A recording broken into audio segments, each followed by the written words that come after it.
Welcome, everyone. Oh, from Berkeley, California to Tennessee and Texas and Oregon and Maine and all over the United States, and also from Jerusalem and Paros Island in Greece. Welcome to this marvelous celebration of this extraordinary writer, this wonderful human being, my beloved and cherished friend. For those of you who don't know me, I am Dr. Kayleen Asbo, and it is my giddy delight to be hosting the celebration of All the Honey, Rosemary's latest book, which is just, oh, yum, so delicious. And it really is a feast. It is a feast of what it is to be human. And in the next hour, we are, through her poetry reading and also conversation, we're going to invite you into that wild, wonderful, and slightly messy place of being human, of opening your arms wide enough and wider still to hold this journey of what it is to be human. I want to point out a couple of things that I just love about this book, and then we're going to toss the balloon to Rosemerry to take us away. But as she invites us into a reading of some of these marvelous, oh, it was so hard. It was so hard to just pick 10 of these poems. Oh my goodness. I said to her yesterday when we met, I said, we have to do this like every month until we're through the whole book, because it's such a rich collection. And one of the things that I just cherish about it is that it invites us to hold paradox. So I just want to invite you to hold both your hands out for a second. And as we go through today, I want you to just feel in your body the sense of the darkness and the light, things that may be heavy, and then things that are just filled with play and joy. And what Rosemerry does so beautifully, she brings both of those, both hands full, into our hearts. It is a tradition in Mythica that as we begin, we light a candle. And we do this in honor of the light that shines even in the darkest of times. And that certainly is what Rosemerry has shown us. So, Rosemary, say hi first, and then I'm just going to tag on a few more things to invite people to. But here she is, the Hi, celebration girl. everybody. Oh my goodness, I'm so excited to see you all. And I have to tell you that I am no less nervous for sitting in my home, my own home. I got all so excited and giddy and nervous today. And thank you so much. Thank you for showing up and being here to celebrate the launch of the new book. Thank you. And enormous thank yous to Kayleen Asbo for hosting it. And I need to teach you something. Here's something you can do with her name, Kayleen Asbo. It works really well with Kayleen Asbo, Kayleen Asbo, Kayleen Asbo, Kayleen Asbo. So next time you're just looking for something to sing, Kayleen's name actually is kind of fun. I have that recorded on my phone of Rosemary doing it. So when I need a little pick me up, I play her. Oh, Rosemary, for those of you who may be relatively new to her work, how do you describe Rosemary? That would be a great question. Would you put in the chat box a way that you describe Rosemary? And when I try to tell people, at first I started to say, Rosemary is the new Mary Oliver. But then that wasn't enough, because what I love about Rosemary's work is she calls us to deep attention to what I call the sacred in the ordinary, the way that Mary Oliver does. So that's one facet of who she is. But then I realized there's another facet that I love that's like Rumi. And when you think of The Guest House, that wonderful poem where Rumi says, welcome all the emotions and treat them as honored guests. That is something that this book does par excellence. But then she does this one other thing that I've only really seen in depth psychologists like James Hillman and Carl Jung, which is she shows us, she models us a way for us to dance with the shadow, to befriend the shadow, to befriend the darkness in a way that it can give us wisdom. So those are things that I'm just going to invite you, as she reads the 10 poems that we've selected, to notice that those are things that she does. She holds paradox. She befriends the shadow. She gives us a sense of the sacred in the tiny little moments of life. In that way, she's a lot like Therese of Lisieux as well, like the little moments in life, we get to enter into them. Or William Blake, what he said, to see the world in a grain of sand and to heaven in a wildflower. I feel like that's something that Rosemary does. But the two things I think that I cherish the most about her is that she is such a model of compassion. And she teaches us over and over and over again how to meet the world with an ever bigger heart and to greet ourselves with a sense of self-compassion. And you'll see that some of the poems that she's chosen today do just that. They invite us to hold ourselves in our brokenness, in our roughness, in our darkness, with love and tenderness too. And then the last thing that I just so cherish about her is that she seeds the world with love. And she shows us over and over and over again how we can bring little seeds of hope, little seeds of light, little seeds of love, and to throw them with reckless abandon everywhere we go. So with that as a prelude, yes, loving kindness, more love, more love. You can see how much you mean to people with your wild, open heart. The sacred keeper of the modern poetic flame. Yes, a love sower. These are great. These are the testimonials we need to put in the Amazon review page. Everybody, after this program, I hope you'll rush to Amazon page and just tell the world how much you love this incredible being. Mwah! To you, dear one. Wow, thank you, Kayleen. Um, wow, thank you for creating that space. Thank you, everyone, for the words that I saw coming through in the chat bar. And, well, I'm going to do my best to live up to them. But I'll start with a Just very be you. Just be you. As you teach That's what everybody, I'll all do. you have to do is say the next true thing. Say the next true thing. Um, all right. Well, I wanted to start with a very short poem. Each of the four sections of the book begins with a three-line poem, and Here's one. Deep desert canyon of the heart, remember when you were ocean. Deep desert canyon of the heart, remember when you were ocean.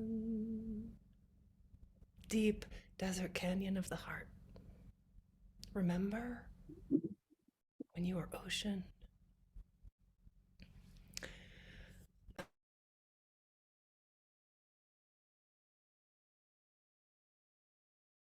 Oh, Rosemerry. I got so excited I muted myself. Did you hear the song? We did. We Oh, totally heard good. the song. It was wonderful. Yes. I forgot to say something. We had talked about before that as we go through this, one of the things that I love that you're seeing in the chat box that Rosemerry teaches us that there's a poet inside each one of us. That's absolutely true. And one of the things that she's invited us often to do for those of us who've been part of her writing workshops is, just to pay attention to a line and to just borrow a line, to start with a line and then see where it takes you. So we want to invite all of you as you're listening today to just notice what is a line as she goes through that rings a bell inside of you. And I'm going to invite you to write those down. If you have a notebook, I've got my notebook ready. And you might just want to write down one line or even just a word from each poem and see the magic of what happens when you just string each of these pearls together that she's going to offer us. Magic will happen. Magic will happen. Thanks, Kayleen. Thanks for remembering that. I'm glad you remembered. So I have 10 poems that I'll share and then maybe talk just briefly about some of them. And then Kayleen and I will have a brief conversation and then end by opening it up for a bigger conversation if you wish. So that's what it'll look like. I'm going to start with this poem called Losing It. And I saw my mom is here. Hi, Mom. She'll remember this perhaps. It was a tiny percentage I knew, but still, there was some French royalty somewhere in my blood. I would spend hours imagining myself in my proper place, a long pink dress and thin gold crown in a castle on a hillside of green, doing needlepoint, no doubt, and nibbling bonbons. And so when I again asked my mother to tell me about that part of our heritage, she told me, it's so little blood, and you've had so many skinned knees. I'm pretty sure you've bled it all out by now. And instantly, I was less grandiose. That was perhaps the first identity I was aware of losing. But soon after that, I was no longer blonde. And soon after that, I no longer lived in Wisconsin. And soon after that, I was no longer a scout. Everything I thought I knew about myself didn't last. Oh, the litany of losses, those notions of who we are, how they shed, they spill, they slip off. As they're lost, we usually rush to replace them. I became worker, lover, parent, friend. We wear them so close, these identities, that we no longer see them as separate. We think they're who we are. What if we skinned not just our knees, but our thoughts, and let those roles escape? Who would be left to walk through the field this evening to see the double rainbow stretched across the east? I think maybe the the theme of this poem, this sense of losing the self, these ideas that we have about ourselves, this is so important to me. I think this is why I think a poetry practice is so nourishing, is that it again and again and again becomes an invitation to ask, as Ramana Maharshi says, who am I? Knowing that each time we ask, as he says, we ask it not to arrive at an answer, but to dissolve the questioner. And I feel like poetry is the best way I know to dissolve the questioner and just kind of think, to lean deeper and deeper into and create a more intimate relationship, I suppose, with unknowing. I want to thank a lot of people. I want to thank the publishers of this book, Elizabeth Dilley and Stephen Nightingale, who are in London right now. And it was a dream to have them call me and say, we'd love to do your new book. And that doesn't happen, but it did. And then to have them be so affirming, so engaged, so willing to explore and see how we might push it in new ways. And I thank you, Elizabeth and Stephen. Thank you. And I want to also thank Bob Blessy, who made this incredible, he designed the book, and it feels so good in the hands, and the texture of it, and the fonts, and it feels spacious. And I just feel lucky to have someone who's such an artist with space and language be in service to this book also with me. And so I thank you, Bob. And I want to thank all of the people who wrote beautiful words for the cover. I know a lot of you are here: David Lee and Kim Rosen, Erin Abeda and Diane Burke and Mirabai Starr and Phyllis Koldai and Kate Munger. I think that was everyone. Thank you, all of you, for your words. And I saw Art Goodtimes is here, and he is probably the reason I'm here, is because he came alongside and introduced me to what was possible with poetry beyond sitting with a red pen and marking all over it, and how poetry could be a living, engaged, beautiful lifestyle. So thank you to all of those people. In fact, to all of you for being here. This is the question, and it starts with, well, the question, I should say, came from my friend Jude Jordan Kalush, and I'll tell you more about it, I guess, when it's done. The question: all day I replayed these words. Is this the path of love? I think of them as I rise, as I wake my children, as I wash dishes, as I drive too close behind the blue Subaru. Is this the path of love? Think of these words as I stand in line at the grocery store. Think of them as I sit on the couch with my daughter. Amazing how quickly 6 words become compass, the new lens through which to see myself in the world. I notice what the question is not is this right, not is this wrong. It just longs to know how the action of existence links us to the path of love. And is it this? Is it this? All day, I let myself be led by the question. All day, I let myself not be too certain of the answer. Is it this?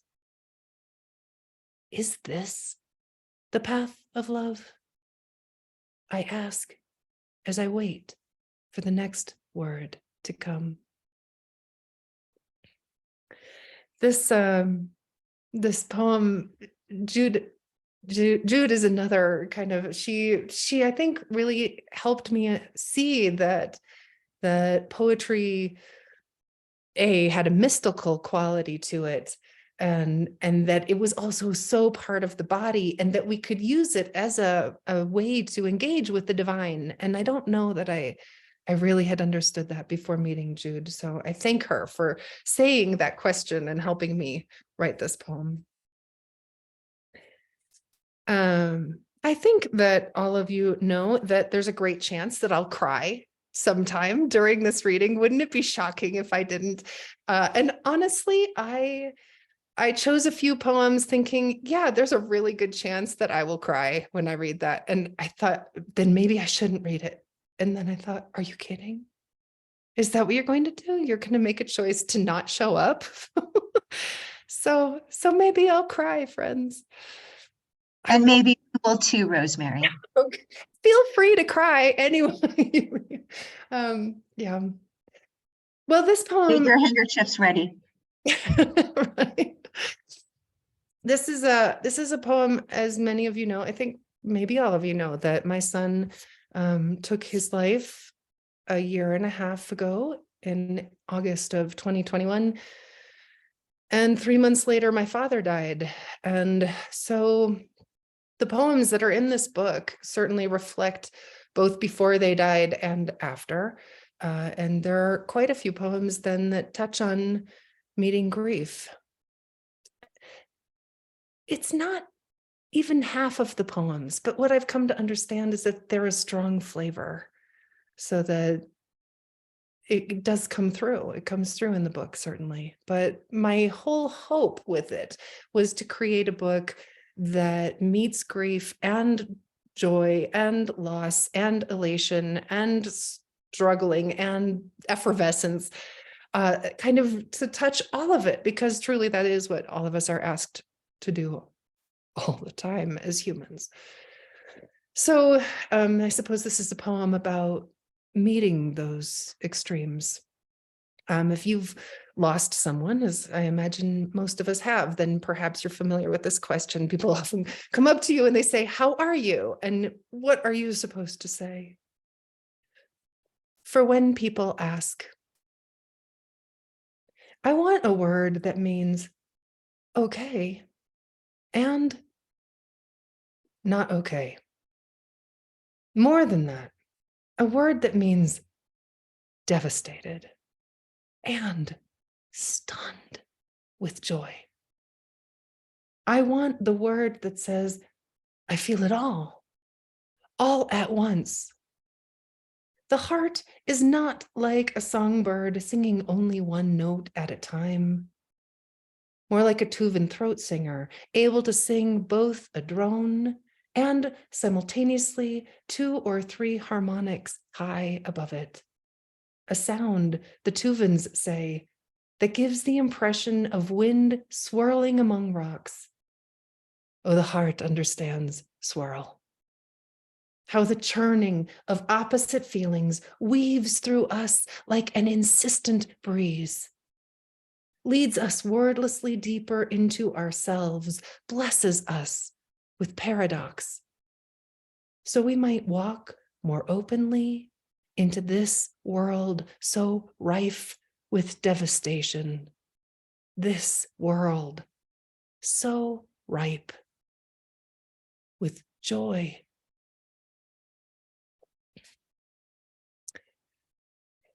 It turns out, when I sent that poem out, I made a note at the bottom of the email, and I said, if you know of such a word in any language, tell me, please. And I got lots and lots and lots of responses. But it turns out, and I'm going to massacre these pronunciations probably, but here were the 2 closest, and they came from my friend Mariah Blackhorse. From the Japanese, setsunai. If you happen to be here and you know how to really pronounce that and I just massacred it, please jump on and tell me. It looks to me like it'd be something like setsunai. It means the ability to carry sorrow and joy at once. And from Greek, Charnopoly, I'm not certain about that either, sweet joy making sorrow. So there are words that do that. We just don't have them yet in English. So this one is, there's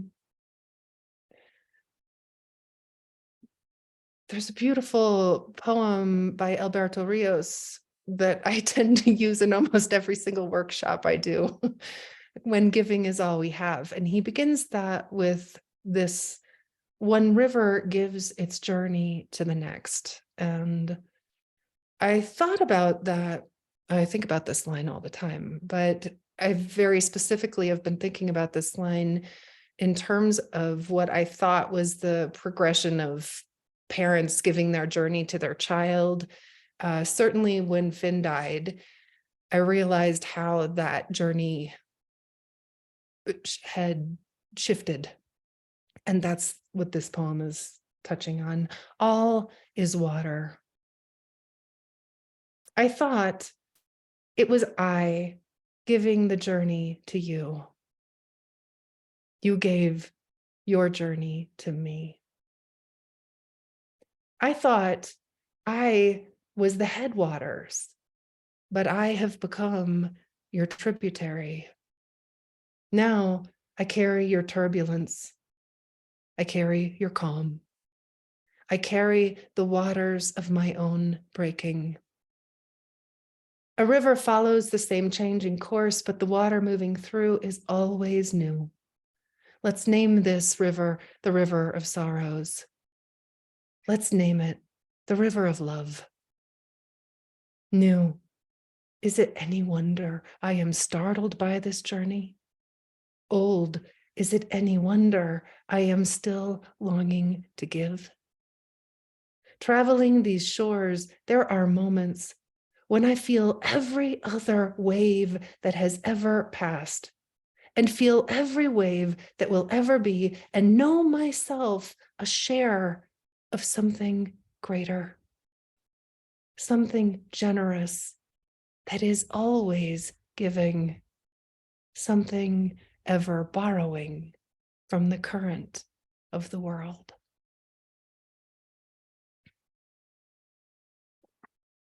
Hey, I didn't cry yet. Oh, just wait.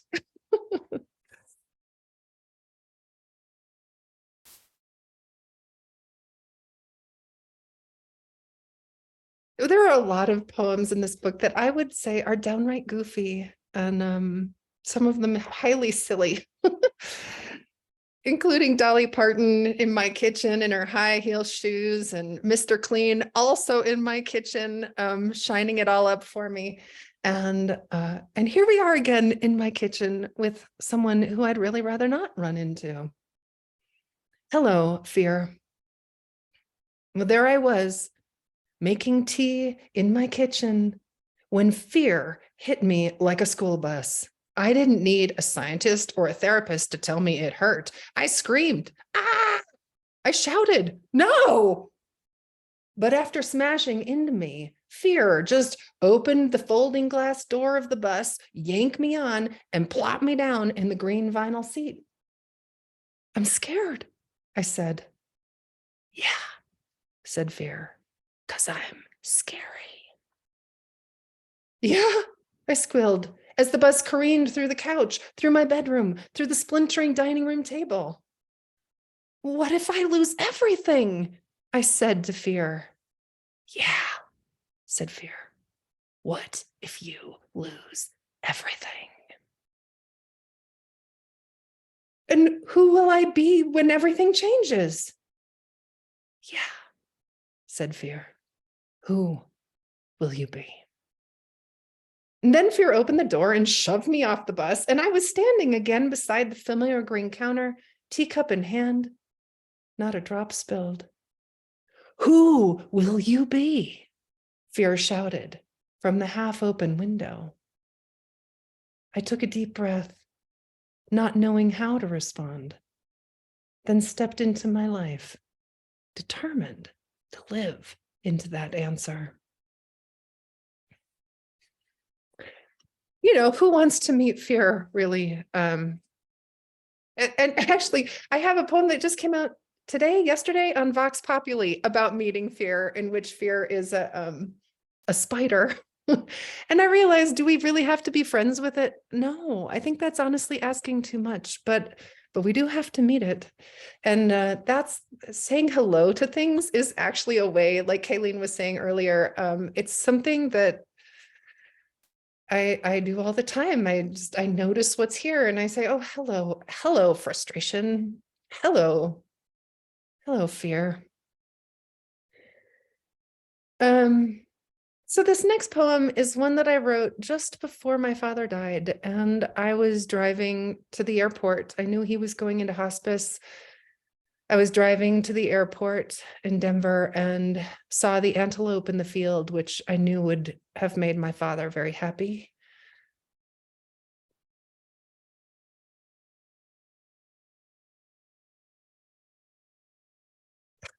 I didn't even start reading yet. All right.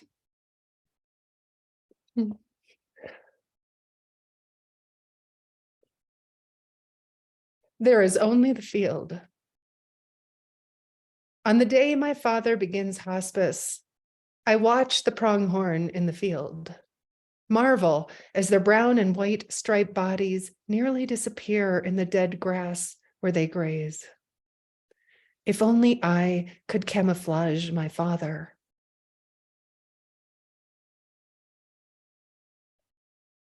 So death can't find him. So the pain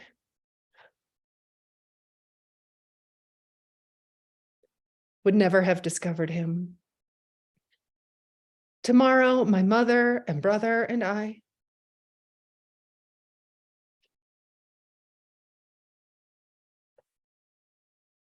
will gather around him.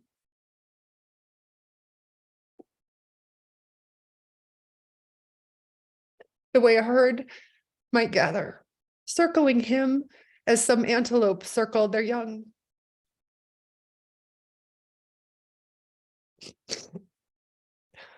But death will come, and we, unable to run fast enough,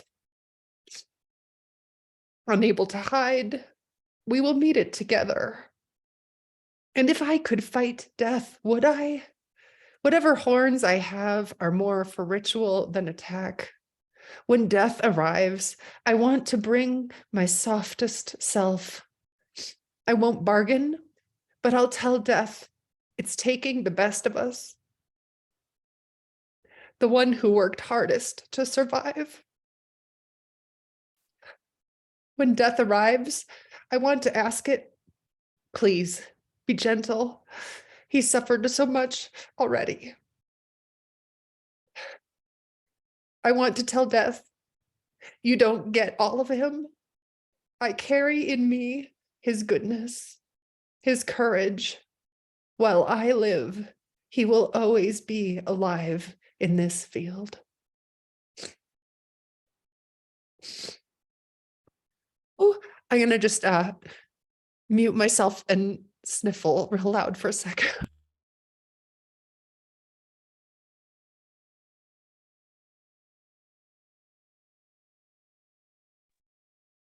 Oh, friends, thank you for sticking with me for that. I knew how much I wanted to read it, and I knew I'd cry. Ah. So we'll go to something really different. I think my dad would have really liked this poem.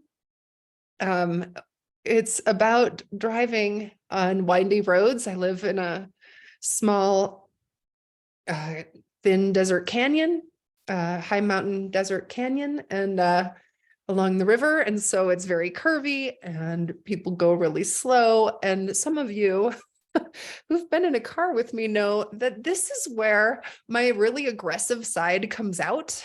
And I get road rage. So we'll go there. Traveling the same road. You idiot, is what you say to the driver 5 cars ahead of you on the 2-lane road that winds through the river canyon. There is no passing lane, and you feel the crush of the minutes as they rub against each other, while the white SUV 5 cars ahead does not pull over in the wide spot on the road where all conscientious, slow drivers know to pull over to let all the other drivers pass. Idiot, you grumble, and miss any beauty outside the window. Red rock cliffs and diamonding streams, focused as you are on the speedometer, the brake. Oh, once it was you, a girl of 15 who drove so cautiously the winding roads to church on a Sunday morning, that first day with your driver's permit. And who was it in the long line of cars behind you who called the police to report a drunk driver? When the police pulled you over, not one but two squad cars with blaring red and blue lights, you didn't cry when the officers laughed. There was warmth in their relief to find that you were not drunk, but young. No, you cried after they walked away, cried all the way to Mass. Oh, bless them, the irate ones, the ones who fume in the back, the ones who think furious thoughts. Oh, that's right. Bless yourself. You, the livid one who even now is hurling names at the other travelers on the same paved path. Settle in. 16 miles under the speed limit will give you time to think about how we are all traveling the same winding road, no matter which route we take. All of us pilgrims journeying toward a generous, elusive grace.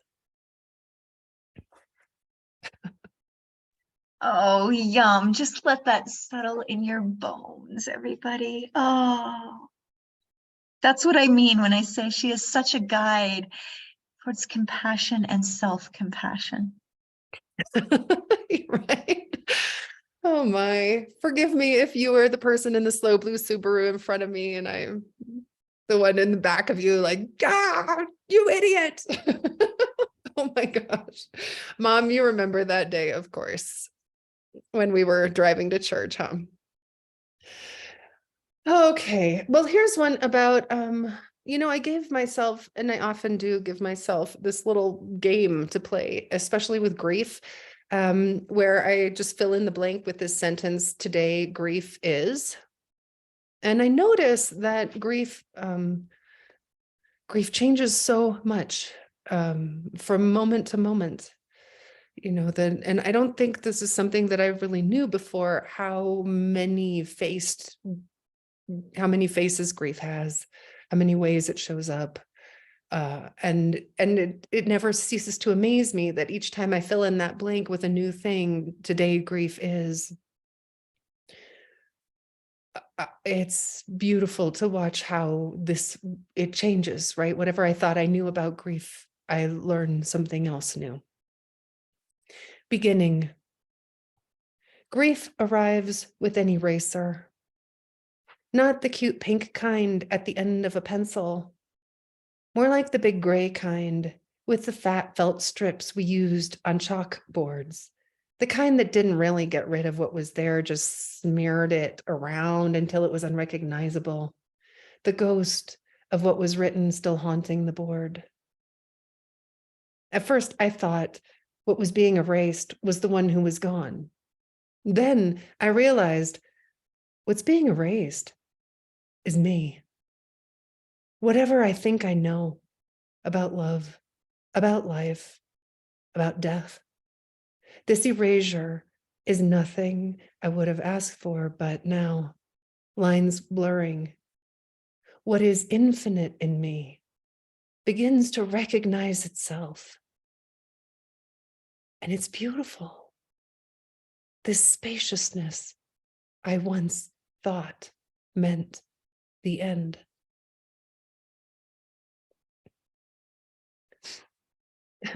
Today, grief is not a pink eraser, I guess was where it came from. There was a pink eraser sitting next to me on the desk. So that's where. And by the way, I want to say that that's probably how so many of these poems were written, was just by looking around the room and seeing what was around the room. A window, the antelope out the window while I was driving, or the pink eraser, or in this case, it's a poem that was inspired by my friend Christy Ashwand, and we were having a conversation one night, and she said something like, well, you couldn't write a poem about a rubber spatula. And I said, okay. Simple tools. I am so grateful for the rubber spatula The way it sits quietly in the drawer, yet is always ready for action, is game to scrape the walls of the blender or to fold chocolate chips into dough.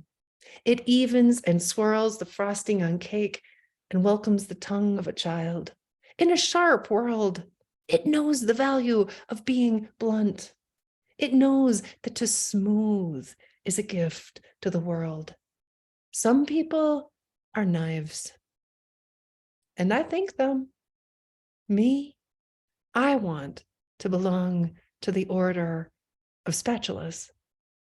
Those who blend, who mix, who commingle dissimilars into a cohesive whole. I want to spread sweetness, to be a workhorse for beauty. I want to stir things up, to clean things out. I want to be useful, a means, an instrument of unity, a lever for life. So there you go. You just pick anything out of your kitchen drawer and you ask it, what do you have to teach me? The spatula, as it turned out, had an awful lot to say. Well, this is the last poem that I'm going to share. And then I'll probably do one very, very, very short one at the very, very, very end. But so after I share this, then, as I said, Kayleen and I will have a short conversation, and then we'll invite you to jump in too, and then we'll let you back after an hour. This is belonging. And if it's true, we are alone.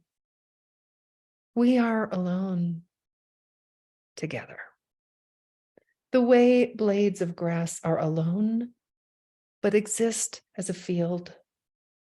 Sometimes I feel it, the green fuse that ignites us, the wild thrum that unites us, an inner hum that reminds us of our shared humanity.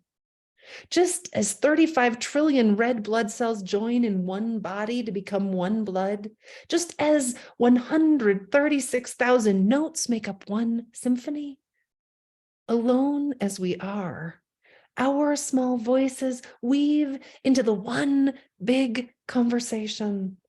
Our actions are essential to the one infinite story of what it is to be alive. When we feel alone, we belong to the grand communion of those who sometimes feel alone. We are the dust that hopes, a rising of dust, a thrill of dust, the dust that dances in the light with all other dust, the dust that makes the world.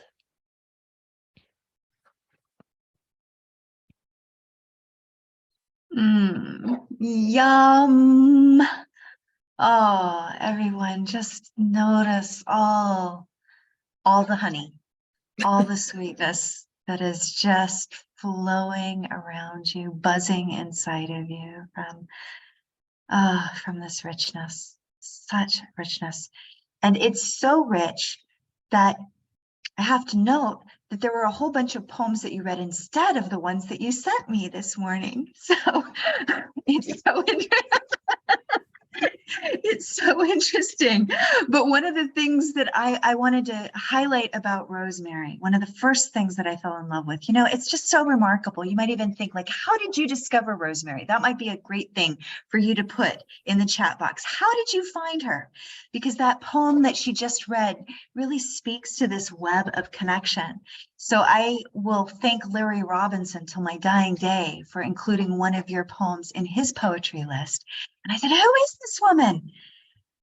And I wrote her, and as you know, many of you, she is so generous, so generous. And I got on her list.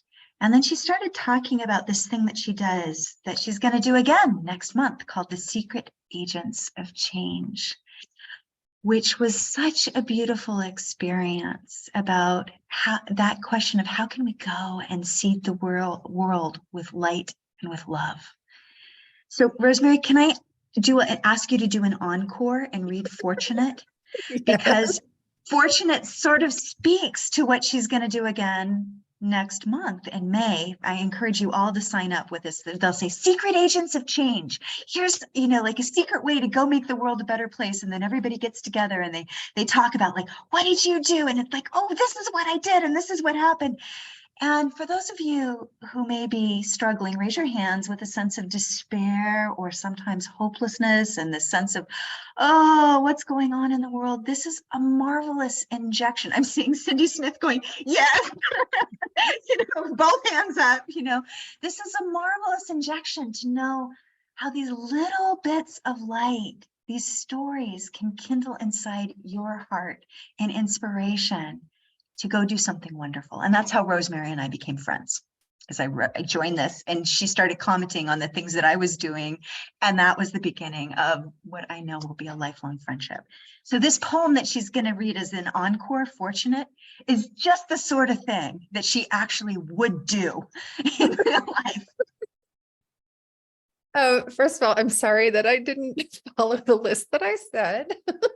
And I do hope you'll all join Secret Agents of Change. My friend Sherry Reichert-Ballou and I do multiple missions a year, and our next one will be May 18th in the morning. So we'll send out links for that at some point soon. But we call it a surreptitious kindness cabal, where you go out and you secretly do good deeds. And we have used this one, I think, before for one of our missions. This is Fortunate.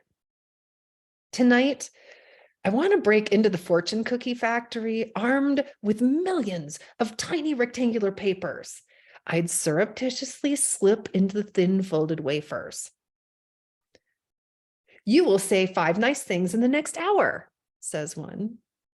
Another, you will bake something nice for your neighbor. Every fortune will predict a generosity of spirit. A grudge you've been holding will disappear. Or gratitude for the smallest things will find you. And on the back, it will acknowledge that to make any number lucky, you simply write a check using that number to a local charity. The more zeros you add to the number, the luckier the number will be. Perhaps a better idea, fill each cookie with a blank slip of paper, some small scrap of potential that invites every person to write their own fortune, invites them to feel like the author of their own destiny. In fact, here's a pen and a very small white page. You don't even need the cookie. Don't you just love that? I just love that. So beautiful, so beautiful. And I'm loving seeing in the chat box all the ways that people have come to you through meditation teachers, through different things online.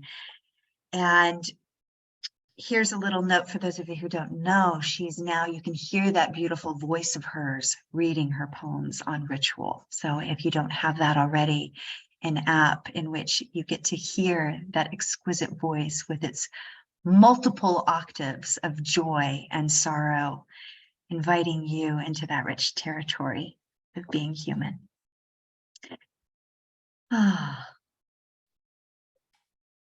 So how are you feeling right now, Rosemerry? Lucky. Thank you so much. I feel so lucky and grateful. I'm just kind of astonished with gratitude for everyone showing up. And like I say, just still so kind of astonished by Stephen and Elizabeth's generosity with this book. I remember Stephen said when we were just starting out, he said, I just want to make a book so beautiful. As beautiful as the book I wish someone would make for me. They did. They made such a beautiful book. So it is. It's absolutely gorgeous.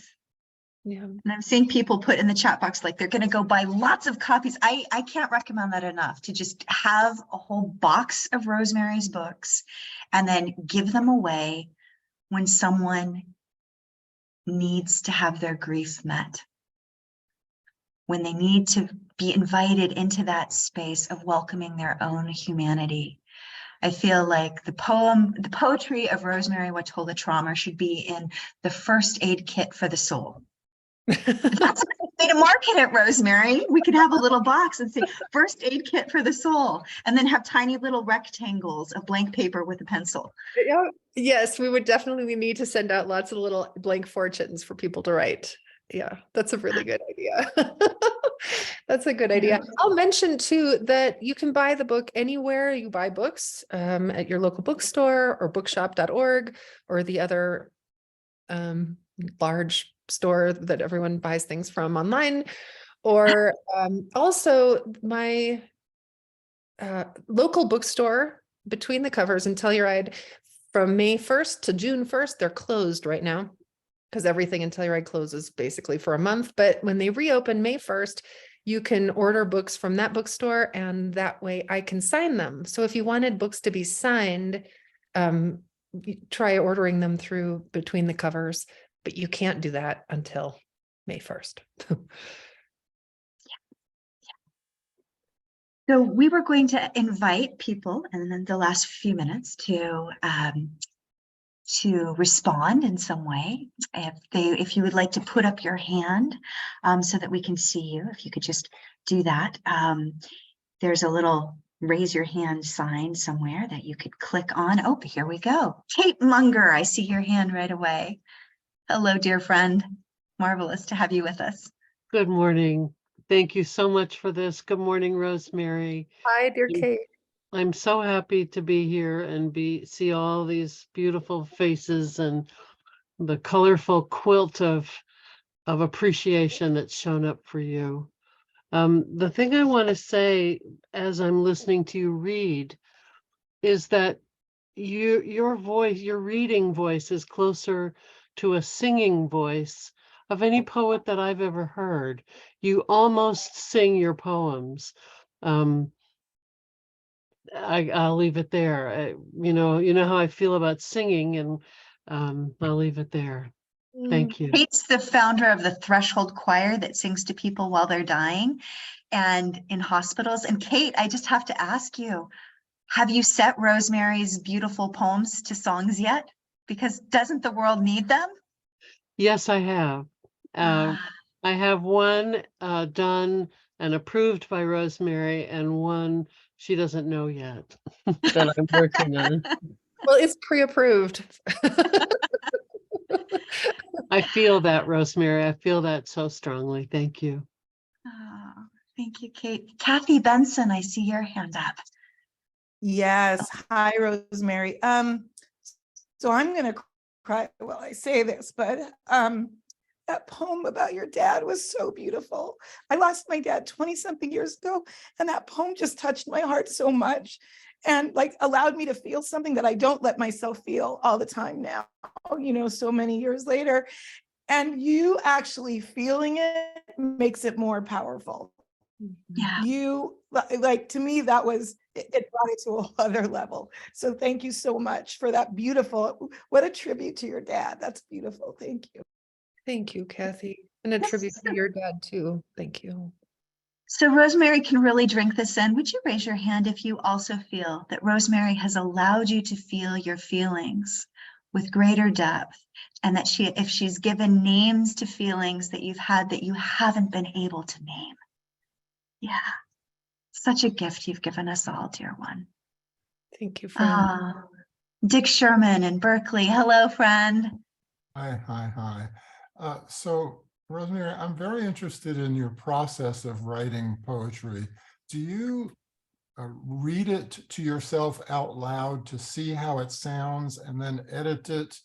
Or do you just write it and now you're blessing us with your reading of it, but how does that work in the way you create? Thank you for asking that. That's a great question. I write very orally. So that I feel like I'm very musically driven in my process, where I often don't know what the next word will be, but I'll know it needs to start with a T and have 3 syllables, or I'll know, so it is a very musical process for me, which I think opens it up for a lot of surprise. Also, I feel like there's a gift in that sometimes the brain thinks it knows what it's going to do. And I love anything any way to allow the brain to have to step aside. And I feel like the musicality of language is one way to enter into that realm of deeper potential. So I do that, I think, mostly in my head, although now that I'm teaching on Zoom, I think I thought I did it in my head. And now I notice that I actually talk out loud a lot while I'm writing because sometimes I forget to. But it's a very oral art for me. And I think of poems, I love reading them out loud, other people's poems, my own poems. I feel like we learn so much about a poem by giving it voice, by giving it ears. It's wonderful to hear you read, just wonderful. Oh, I would not have read it to myself that way because I would not have spoken it out loud to myself. So it's wonderful. Thank you. Oh, thank you. Thank you. Thanks, Dick. To Michelle. Hello, dear friend.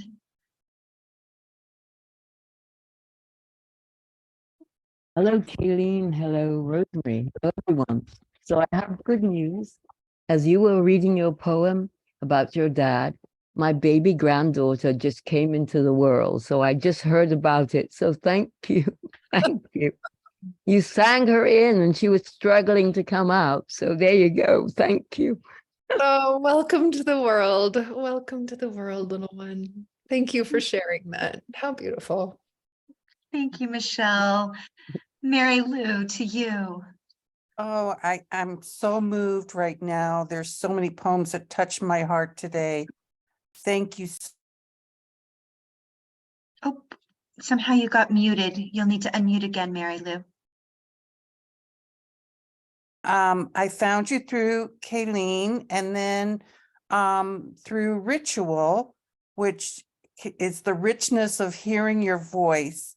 I too brought up feelings today that I have not felt in quite a while about my dad. And so you helped me bring them off the shelf and release tears, which is rare for me to do. So I thank you so much for that. And I loved the whole thing about fear and having a conversation with fear. That was just amazing. And you've also inspired me to write. I resist it, but I write like you. I hear it in a song in my head, but for some reason, I shy away from putting it on paper. So now maybe you've given me the baby steps to start doing that. So thank you. Yay, wonderful. Melissa, we're going to try to get the next 4 in just the next 2 minutes. So to you, Melissa. I'll be brief. It's an honor to hear you, Rosemary. I love what you have helped us all experience. Mirabai Starr introduced many of us to you in her Holy Lament course. And I'm absolutely convinced more and more that the pathway through grief is a very artistic one. It's very creative, and the soul doesn't have a timetable. We can't push it through, just like you can't necessarily push a baby through. It's going to come on its own time, and it's our own sacred journey. And your poems are like midwives, and they're spectacular.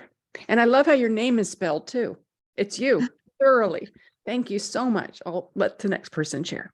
And as Carl Scheidenhelm put in the chat box, the word that means holding grief and joy together in English is rosemary. Thank you, Carl. And Melissa, by the way, my 2 grandmothers are Rose and Mary. My mom's mom is Mary, Merry. So that's how I got my name. Beautiful. Barb, to you. Yes, just listen to these words. Musicality allows the mind to step aside. Gratitude for the smallest thing will find you.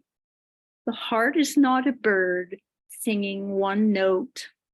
Rosemary, there's something about those words that turn into prompts for the writing classes I conduct, and take you so deep. I don't know what it is, you know, if you just simply said, write about a shirt that you love, it doesn't quite cut it. But when you use those lines, it takes at least the writers I'm dealing with very deep. Thank you.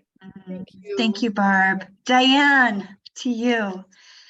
I so appreciate, Rosemerry, your honoring both grief and joy, holding them together. They're not separate. Someone said, this is not new, the depth of your love, or the depth of your grief reflects the depth of the love you've had for that person. And the deeper your grief, the deeper your love. The other thing I just want to acknowledge, I love that your mother is here. Something watching her face in response to your, particularly writing about your father, was beautiful. So thank you, Julie and Rosemerry. Thank you. And then to Emily, and then we have to pass it back to Rosemerry to finish. I too, Rosemerry, have loved the miracle of Zoom, that here's your mom and all of us with you. I have just lost a 19-year-old nephew. And so I am so full once again of the wonder of the teacher you are for all ages. So I am eager to share your new book with 18-year-old and 19-year-olds who are grieving in New Jersey and at UMass Dartmouth for the loss of Frankie Patillo, as they will learn life skills from your understanding of play and poetry and love and joy and grief, and how it's all a part of the weave. So as I've held them hug by hug, my own capacity has been nurtured anew, and learning from you has been such a wonderful part of that. You know, I adore you. Thank you for this. We all adore you. And in response to some of the things in the chat box, yes, we have recorded today, and we will get that recording to you soon. I'm hoping that everything will work with the computer system that I've borrowed that's in Greece right now, that I can get it to you today. But if not, know that it is recorded in the cloud and it will make its way to you sometime very soon. Oh, so dear Rosemerry. Oh, I hope you can see, like, just invite to see this wonderful patchwork quilt as we lift the light to the light that you are, that you have given us. Such deep, profound gratitude. You are a lighthouse that helps us find our way through the darkness. We love you. Thank you, sweet friend. Thank you, Kayleen. Thank you, everyone. If you go, by the way, to KayleenAsbo.com, you can see that Kayleen does the most extraordinary things, including pilgrimages to France and to Scotland, and she's just a guide for the heart. She's definitely in that first aid kit for the soul, would be for certain, which is what we were listening to at the very beginning. If you were here for the very beginning, we were listening to a song that she had written, actually, called Lamentation for Finn. And I'm going to close with a very, very, very small poem and then blow kisses at everyone. This is No Regret. Some moments are flame. There was a time I wanted a promise we would not burn. Now I give myself to the blaze, knowing the burn is part of the path, knowing that matter dances best once it's ash. Wow. Thank you, friends. Thank you so much. Thanks for joining in. Thank you to every single one of you. Thank you, Kayleen. Thanks, Stephen. God bless you. Thank you. Thank you. Thank you all.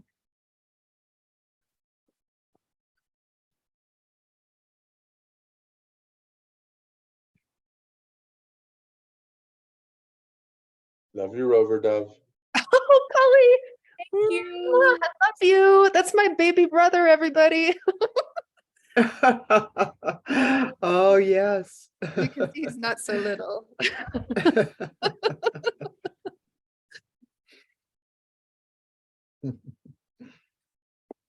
Mm.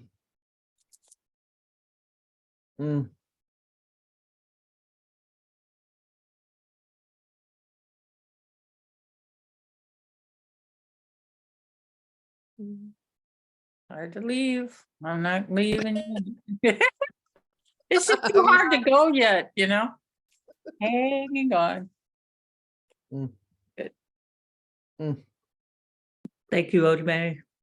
Thank you. Thank you so much. Thank you. Beautiful. I wish we could start lighting our Bics so that you would do an encore. Thank you, Mary Lou. That was awesome. Good for Bob. Bye, sweet Augusta. Hi, sweetheart. Mm. Thank you, Emily, for your words. I've been thinking about young Frankie and thinking about you. Your poems are so accessible. They can be taught in every school in the land. And how good is that? So, you know, my high school teacher heart is just full of gratitude. And I adore you. It's so mutual. Mm. So mutual. Thank you. Rosemary, are you back on Ritual now? It's all, oh yeah, it's on, it never, Ritual never stopped. That one No, just, I mean your part, because I think you took a break while you were traveling. just So are took you a back break. now? Ritual didn't take a break, but the 100 Falling Veils took a break, but Okay. it's back. That's back. Yeah, it's all on now. It's on until next April. Love it. Rosemary, dear friend, I think because you are the host now, you'll need to stop the recording. All right. Oh, I'll stop it. Oh, wait, there we go. Okay, got to stop the recording. Yeah.